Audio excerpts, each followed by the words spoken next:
It was a bright Monday morning in Lagos when Amarachi Nwosu stepped into the glass-walled boardroom of Vantage Global, one of the biggest tech companies in Africa. The air inside was cold, smelling of perfume and power.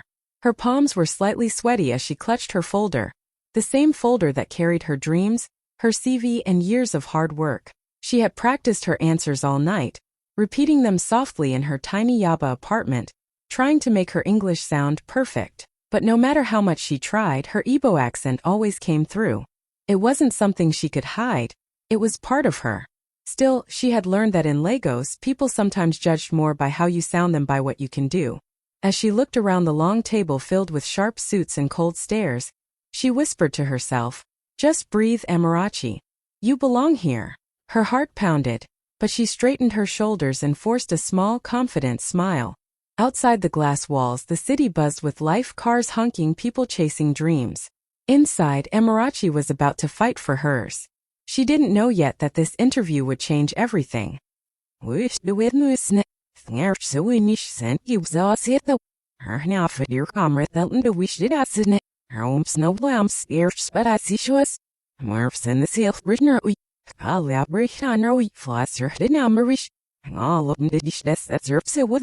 Snach bajloi fruit. Ede server nu yurther here the heraf meester. Stefin gerafan. Sea erneri fidasish. Madna he bulbsal and then a shelf for rakish darome. He keeps naked me asked it such dirter reveals. Obvious that sarkachnish can eat skullets it on the onion nester. Snatch out where the video when the stoner fiddle bish. Dwarf but visnif it on dial on. Snarch the out direct silver. Had a stream of her freaking it. Maast zit the room, and I get us in the bomb sickest. And I wish it to be for reach our metals. So we shoot it out city to rot ahead. Snit nestle for us Navida he trophy wind up. Find it so we sure feeling after we first net sit that fluster lost dash. Snitch scratch der silk like scratch dark silk net need at stand ill and mum sit the for a horse girl dash. Hold a litter her heart as net. Floor schnicks over marks are hanging am specs as dish. Schnell from the dish. Sashner and his neck be not gel file loaded liver. We're vetter hish arme. Serpy brother spill foot in your nester. He'll out look us met voife. Still even mercy shells nightsish. Tharps her nutter soon it as if still else nealer than. Elaks if the worm skill which nish gizzard gerinush divino. Cabin lamb sweatsnit. He that's the fast silver. He'll elf bessish. And now we're writing in home duck. Fesh more when they journey either feed or rodish. I'm smell with the one I but the deer wolf Betsy star my zenus. As the questions began, Amarachi felt a little more confident. She opened her folder, looked at the panel, and started explaining her experience in software development. Her voice was calm, clear, and full of purpose. She spoke about the app she had built for rural schools, a project that helped hundreds of children learn, even without internet access. For a moment, she forgot her fear. She spoke from the heart, with passion in every word. But before she could finish, one of the interviewers interrupted her with a mocking grin. "Sorry, can you repeat that?" he said, tilting his head like he was struggling to hear. Then he exaggerated her pronunciation, mimicking her accent. The others laughed, not loudly, but just enough for her to hear the quiet cruelty in their voices. Amarachi froze for a second, her heart dropped, and her cheeks burned with embarrassment. She wanted the ground to open and swallow her. For a moment, she thought about just saying thank you and leaving the room. But then she remembered all the sacrifices that brought her here. Her mother's prayers, her late nights coding on an old laptop, her dream of proving that brilliance doesn't come with a fancy accent. So she took a slow breath. "Yes," she said softly, forcing a smile. "I'll explain again." Her tone was calm, but her eyes carried quiet fire. She repeated herself, this time even clearer, walking them through her project's design, the impact it had made, and the data behind it. The laughter died down. Even the man who mocked her stopped smiling as she spoke with confidence and precision.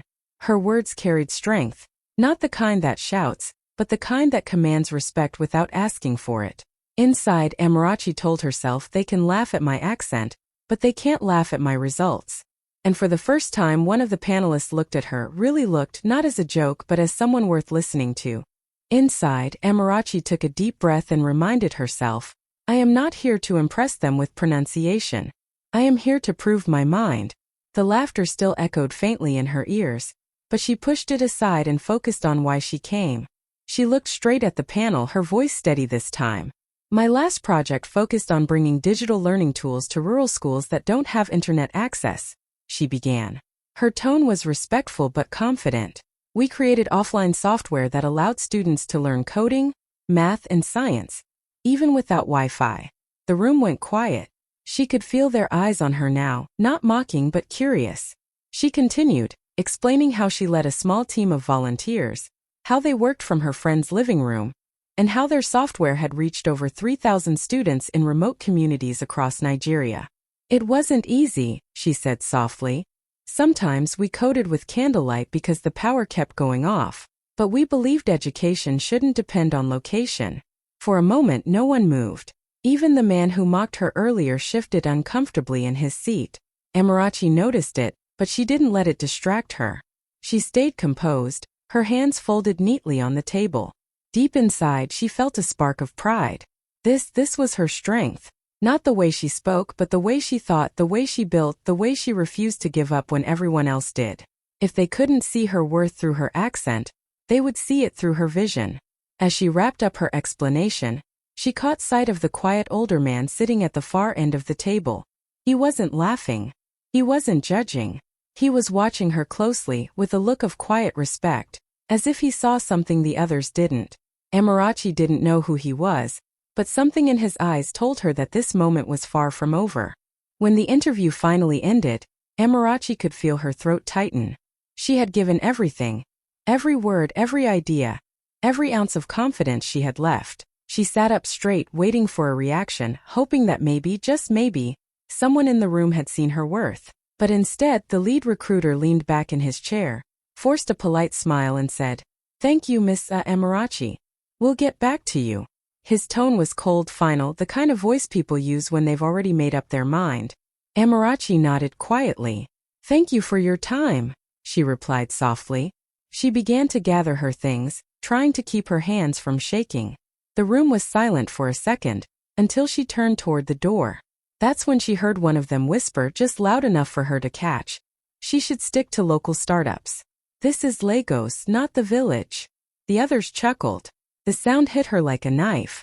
Her chest tightened, her face burned, and for a moment she couldn't breathe. She wanted to turn around and say something, anything, but she didn't. Instead, she lifted her chin slightly, forcing herself to keep walking.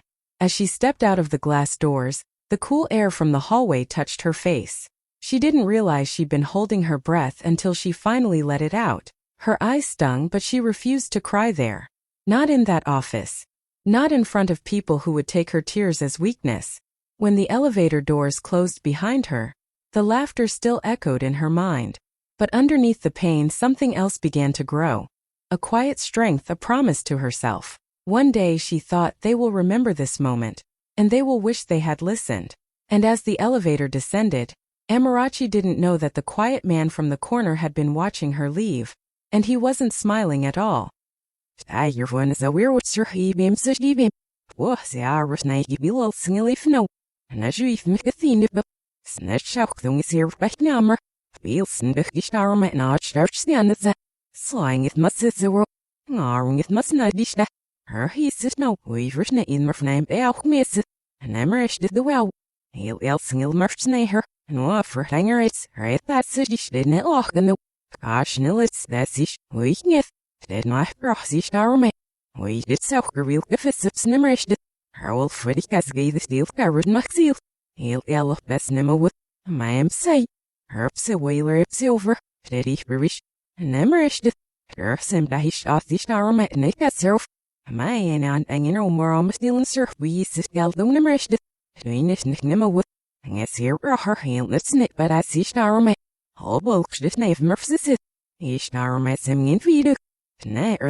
Flasser herpsewish. Snoop sharp at serum empty. Arch deliver lock at this ovni come. Hurt fallet skirms. Hanging and murfnemo mir vet elf birnammer. Sir Wan it shaften dahish and near spot baller hanger it's. We've written it in murfzelf miss in your woods. Dabber not asish. Snelly as with as knit. Snets it in their own mustang fallow be. Ngemaster eronish niet nasrock. So and the valles of das itis.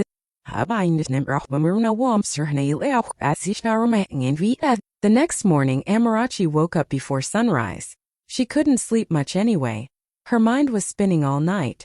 She carefully ironed her best outfit, a neat navy blue blazer paired with a simple Ankara blouse her mother had sewn for her years ago. It wasn't fancy, but it carried meaning. It was her reminder of where she came from and why she started. After a short prayer, she took a deep breath and whispered to herself, "Whatever happens today, walk in with grace." When she arrived at Vantage Global, the receptionist looked surprised to see her again. "Good morning, Miss Amarachi," she said politely but with curiosity. Amarachi smiled faintly and replied, "Good morning. I'm here to see the chairman." The words felt unreal even as she said them. As she stepped into the same boardroom, the atmosphere shifted. The same recruiters from yesterday were already there, preparing for another round of interviews. The moment they saw her, their faces changed, shock, confusion, and maybe a little guilt. One of them whispered under his breath, "You again." Another frowned, pretending to focus on his tablet.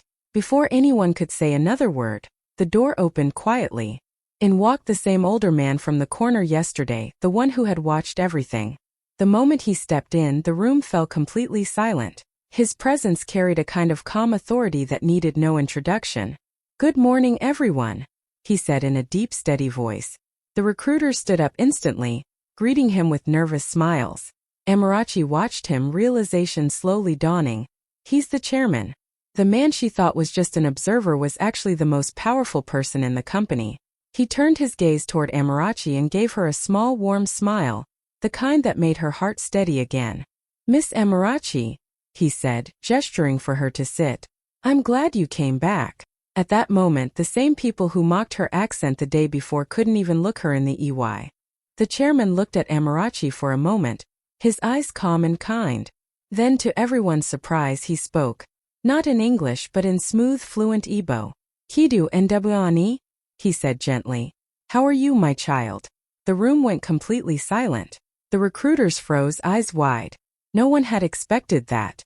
Amarachi blinked in shock, her lips parting slightly. For a moment, she couldn't even find her voice. Then slowly, a small smile appeared on her face as she replied softly, "Adiname, sir." "I'm fine, sir." The warmth in her voice carried both surprise and emotion. It was the first time that day she felt truly seen, not as a candidate, not as an accent to be mocked, but as a person. The chairman nodded, smiling proudly. "Oh, DMMA," he replied, still in Igbo, meaning that's good. Then he switched back to English, his tone steady but firm. "You know," he said, glancing around the room, "I come from Enugu. I built this company with this same accent. The same one you laughed at yesterday." The words hit like thunder. The recruiters shifted uncomfortably in their seats, avoiding eye contact. A heavy silence filled the room. Amarachi could almost hear her own heartbeat. The chairman turned his gaze back to her. "When I heard you speak," he said softly, "I saw myself. Your confidence, your ideas, your dignity. That's what we need in this company."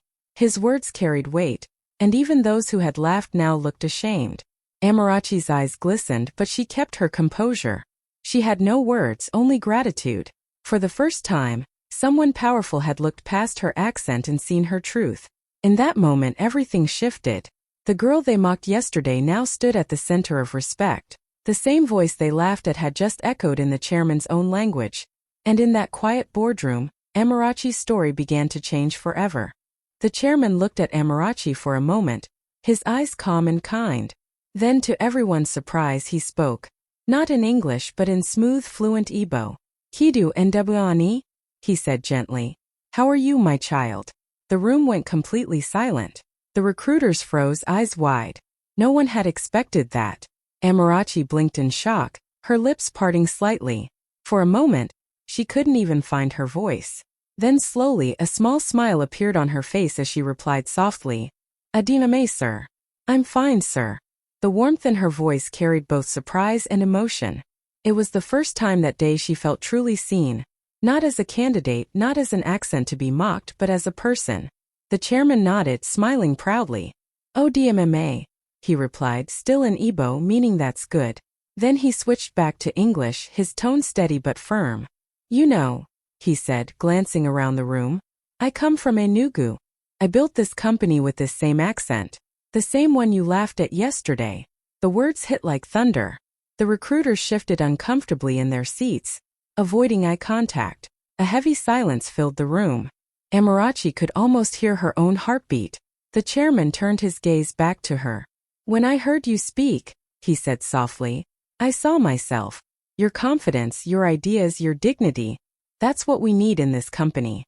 His words carried weight, and even those who had laughed now looked ashamed. Amarachi's eyes glistened, but she kept her composure. She had no words, only gratitude. For the first time, someone powerful had looked past her accent and seen her truth. In that moment everything shifted. The girl they mocked yesterday now stood at the center of respect. The same voice they laughed at had just echoed in the chairman's own language. And in that quiet boardroom, Amarachi's story began to change forever. The chairman turned slowly to face the panel, his expression calm but serious. The silence in the room was thick. No one dared to move. Then in a firm, clear voice he said, while you were busy mocking her accent, you failed to hear her ideas. Ideas that could change the future of this company. Every recruiter froze. The laughter and pride they had shown the day before vanished in an instant. Some looked down at their notes, pretending to be busy. Others just stared at the table, too embarrassed to meet his eyes. The chairman continued, his tone still controlled but sharper now. You see, this young woman talked about connecting rural schools through technology, something even this company has struggled to achieve. She came here with a solution, and you reduced her to her accent. His voice was calm, but every word carried weight. That's not the culture I built this company on. Then, he turned back to Amarachi and smiled gently. I come from Enugu myself, he said. When I started this company, I worked from a small one-room office. I spoke with this same accent you just heard from her. People mocked me too. They said a man who sounded like me could never build a global brand. He paused for a moment, letting the words sink in. But here we are today. A company worth billions, built on the voice they once laughed at. Amarachi's chest tightened. She felt her eyes water, but she blinked quickly to hold it back. The chairman's story mirrored her own. The same pain, the same strength. He looked around the room once more and said quietly, maybe next time you'll listen to the voice behind the accent, not the sound of it. The room was silent. The recruiters who once laughed now wished they could disappear. And Amarachi, the girl who had walked in feeling small, now stood taller. Because the man with the most power in the room had just spoken her truth out loud. The chairman's voice grew firmer, cutting through the thick silence in the room. This young woman's project, he said, glancing at Amarachi, aligns perfectly with our next expansion plan. He paused for a moment, letting the weight of his words hang in the air. The recruiters exchanged nervous glances, unsure what was coming next. Then he continued, from today, she's not applying for a job, she's leading our new community tech program as project director. For a few seconds no one breathed. The words hit like lightning. Gasps echoed around the boardroom. Amarachi blinked, stunned, trying to process what she just heard. Her hands trembled slightly as she looked up at the chairman, wondering if she'd imagined it. But his calm, proud smile told her it was real. The same people who had laughed at her accent just yesterday now sat frozen, faces pale, eyes darting between her and the chairman. The lead recruiter, who had mocked her the loudest, tried to force a smile, but his voice caught in his throat. Another one coughed awkwardly, pretending to adjust his tie. None of them could look at her. Amarachi's heart pounded in her chest. A wave of emotion rushed through her. Disbelief, pride, relief, and a quiet sense of justice. She stood up slowly, her knees almost weak, and managed to whisper, "Thank you, sir." Her voice cracked slightly, but it was steady enough to carry across the room. The chairman nodded. "No, thank you," he said. "You reminded this company of something we forgot. That true innovation doesn't come dressed in accent or appearance. It comes from passion." Amarachi took a deep breath. The same room that had once humiliated her was now the room where her destiny changed. The same people who had tried to make her feel small were now silent witnesses to her rise. As she looked around the table, she didn't smile out of revenge. She smiled out of strength. Because in that moment, every insult, every doubt, every laugh had turned into her victory. Amarachi stood there for a moment, still trying to take it all in. Just yesterday, these same people had laughed at her, mocked her accent, and dismissed her like she didn't belong. But now, every single one of them sat silent, unable to even look her in the eye. She could feel their discomfort, their regret, their shame filling the air. Slowly, she turned toward them, her eyes calm but powerful. She didn't raise her voice, she didn't gloat. She simply spoke from the heart. "You were right," she began softly. "I may sound different, but that difference is my strength." Her voice didn't shake. It carried quiet confidence, the kind that doesn't need to shout to be heard. "This accent," she continued, "is not something to be ashamed of.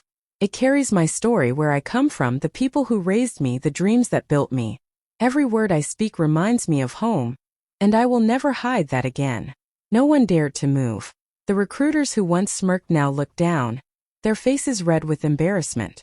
One of them tried to mutter an apology, but Amarachi simply smiled gently. "It's okay," she said.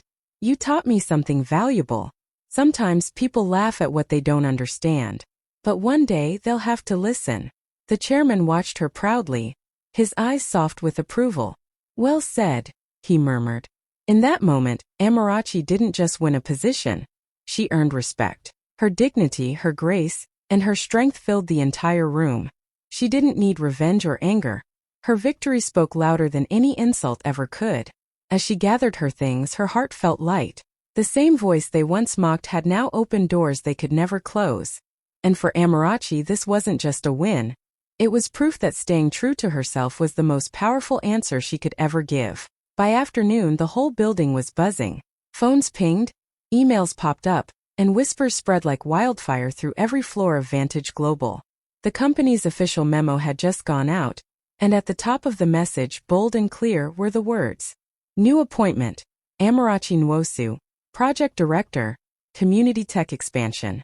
Approved by Chairman Obiora Ease." The moment people read it, the entire office came alive. In the marketing department, someone gasped out loud, "Wait, isn't she the girl they said had the strong accent?" In HR, two staff members exchanged looks, realizing they had just witnessed a moment that would be remembered for years. Some employees smiled, genuinely proud. Others sat in quiet guilt, remembering how they had laughed behind her back the day before. Even the cafeteria was filled with chatter. "The chairman chose her himself?" one person said in disbelief. "He never does that." Another added softly, "Maybe it's time we stop judging people by how they sound." Meanwhile, Amarachi sat in her new office, a small but bright corner space overlooking the city. She reread the email, her name shining on the company-wide memo. Her heart swelled with emotion. She remembered every sleepless night, every rejection, every cruel word. And now here she was, not as a rejected applicant but as a leader.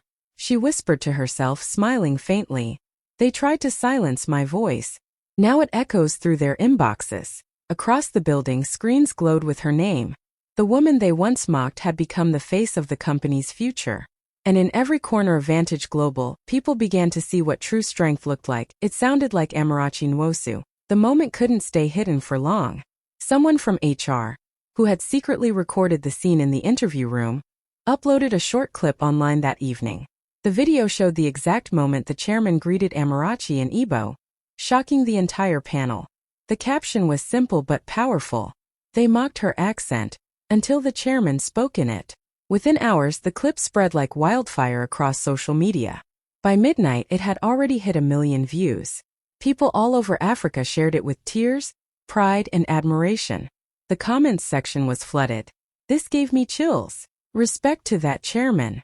She carried herself with so much grace. Never be ashamed of your roots." News blogs picked it up. Influencers reposted it with heartfelt captions. Even on LinkedIn, professionals from across the continent were talking about it. About the power of staying true to yourself, about how prejudice still exists in modern offices, and how Amarachi's calm strength turned humiliation into victory. In Lagos, strangers began recognizing her name. Students from small towns messaged her saying, "You made us proud." A radio host in Enugu called her the voice that spoke for a generation.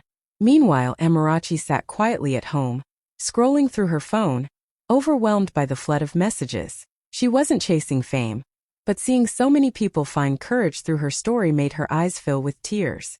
She thought back to that moment in the interview when they laughed at her accent and she smiled. "Maybe God let them mock me," she whispered softly, "so the world could learn through me." By the next morning, hashtags like #SpeakYourLanguage and #ProudlyAfricanAccent were trending across Twitter, TikTok, and Instagram. The girl they once mocked had become a symbol, not just of success but of pride, identity, and quiet power. Weeks later, Amarachi stood under the bright lights of the African Tech Women's Summit in Nairobi. The hall was packed with hundreds of young women, dreamers, coders, innovators, all waiting to hear her speak. Cameras flashed as she stepped onto the stage in a beautiful Ankara dress, her poise quiet but powerful. She looked out at the faces before her, smiling softly. "A few weeks ago," she began, her voice steady, "I sat in a room where they laughed at my accent. But today I stand here because that same accent carried my story and my strength." The audience listened in complete silence, hanging on to every word. "Your accent tells your story," Amarachi continued, emotion shining in her eyes. "It carries your home, your people, your journey. Never hide it. The world will adjust to your truth, not the other way around."